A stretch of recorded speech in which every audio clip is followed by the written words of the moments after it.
Currently working on a Jeep Renegade. This is a 1.4 litre engine. Idling issues, running rough, loads of warning on the dash, but we're focusing in only on that running rough issue today. So in this video, I'm going to find, hopefully, that problem and fix that fault.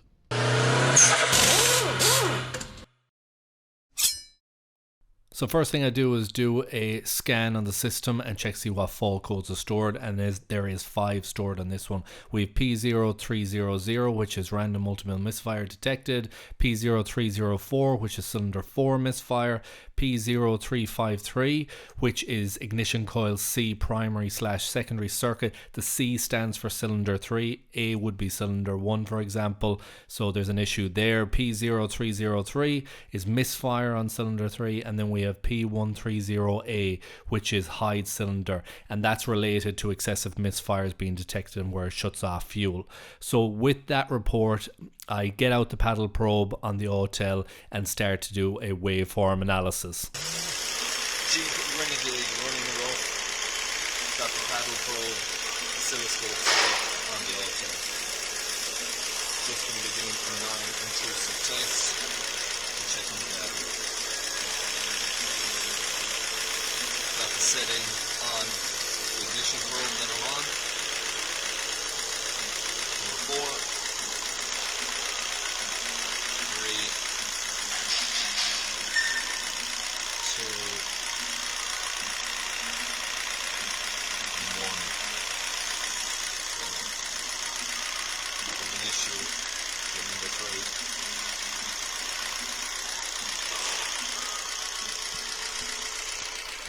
I absolutely love using that paddle probe. It's very useful, especially for manifolds in the way, getting a screen capture of the waveform on the ignition system. I could see number 3 was down.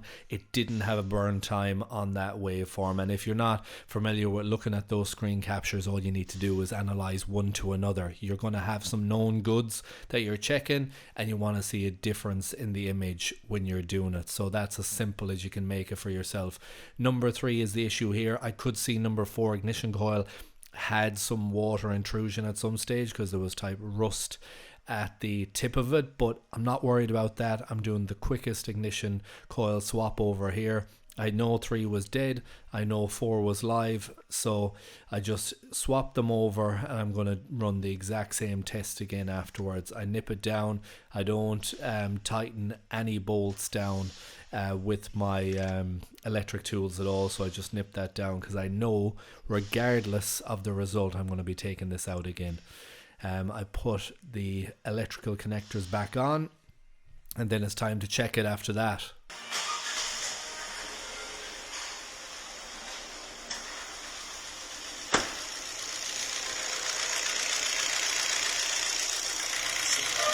Same again. 4.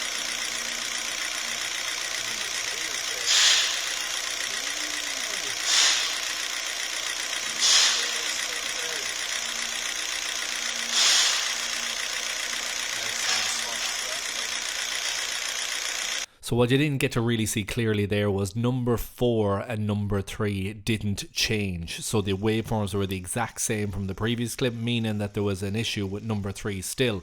So I'm going to disconnect the electrical connector on number 3 cylinder to listen to the sound of the engine to see if there's any change. Afterwards, I'm then going to take the spark plugs out and check.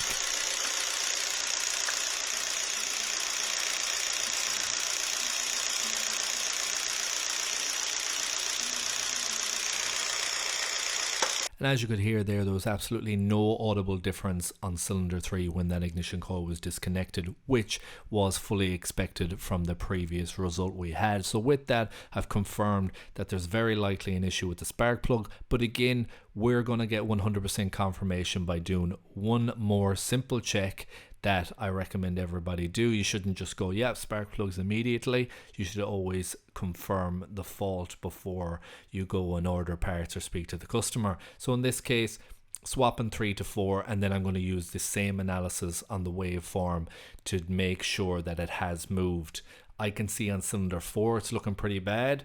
There obviously was water intrusion there to have that rust build up on the top of the plug. It is dry on the threaded side where it has been firing, but what you're seeing here on cylinder 3, it's that's a very wet plug, and that cylinder has not been firing in its current position, in its current condition. So I have a quick look down into the cylinders, but that is pretty much all of the checks done that I need to do. Is just put the spark plug back in place and we recheck. If you don't have this type of equipment, it's very easy to verify by just having a scan tool anyways, because you would just swap over to a known good cylinder and see if that fault code follows after you've changed it.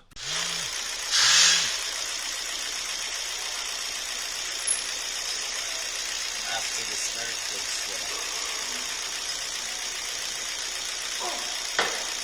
the spark plug is on 3 and 4.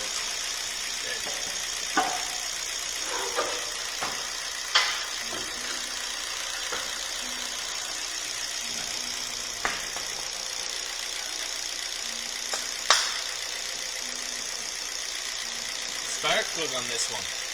So I've confirmed the spark plugs are the failure, spoke to the customer, and they gave the go ahead just to replace the spark plugs, recheck and give confirmation of how the vehicle is performing afterwards on a road test. So that's exactly what I did. I ordered in the plugs. This is me here doing what I always do, which is comparing the plug from one to another. I've even got brand new spark plugs that have one incorrect plug in the box before, so every single plug I get, I match them up, confirm the thread length, the plug gap, and that there's no cracks in the actual ceramic part of the tip. So good idea to always check your plugs. They can easily be dropped by a delivery driver and get damaged on their way to you. So this is me just nipping them down. And again, once I have this part of it done, it's going to be checking the waveform side again and confirming that we have rectified this issue.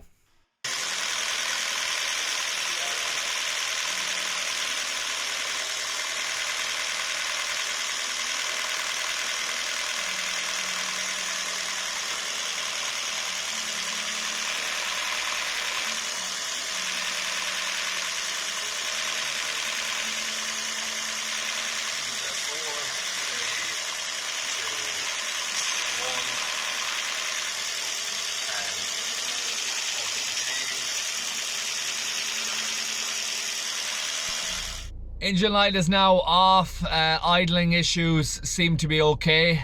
I'm going to be bringing this for a road test now. Ignore the tire pressure monitor warning light. That's a known fault, and this vehicle also has other known faults that the customer is aware of. So the next thing I'm going to do is bring this for a decent road test and go from there. Okay, so I'm just on the final road test with this vehicle now. Engine light is off and idle issue and running issue is back to what it was. I would imagine before they had the major issue. Like I was saying, there is other faults and multiple of them with this vehicle, but the customer has solely asked for that idling and running performance issue to be looked at, which is now rectified. The systematic approach to this was using the ignition paddle probe through the oscilloscope on the Autel. I was able to identify which was the dead cylinder, which had no impact on the waveform. There's some great functions on those for anyone that's not used to using the likes of that. You can set a trigger which will give you a clear picture on each one of them, and then you can go through nice and fast, as you see in the imagery, 1, 2, 3, 4, and get a close-up picture of what that cylinder is doing. Now, with that, and it's a good reminder for anybody that is, don't just assume that the ignition coil is the failure. You want to be double checking that, and that's why I did the swap from 3 to 4 on the ignition coils, and that didn't pull the problem with it, so the problem stayed in that cylinder. Then I done the swap on the spark plugs again from 3 to 4, and this time it moved. So with those simple swap tests, we were able to identify that the spark plug was actually the primary fault. Now after that, speaking to the customer, deciding on budget and etc., what they want to do, spark plugs was the only thing that was going to be replaced. So spark plugs done, fit it all back together, cleared the fault codes, and now on the final road test, and this is now complete. So a good breakdown and a good I want to say example of using the likes of them tools in the workshop, how it can benefit you. Also knowing what to look for afterwards. Don't just assume it's the ignition coil. You could have a dead spark plug as well, which will put you in the wrong direction. But that is it for this video, guys. I hope you enjoyed it. I hope you found it useful and informative. If you did, please like, share, comment and subscribe, and I hope to see you in the next one. Thanks for watching.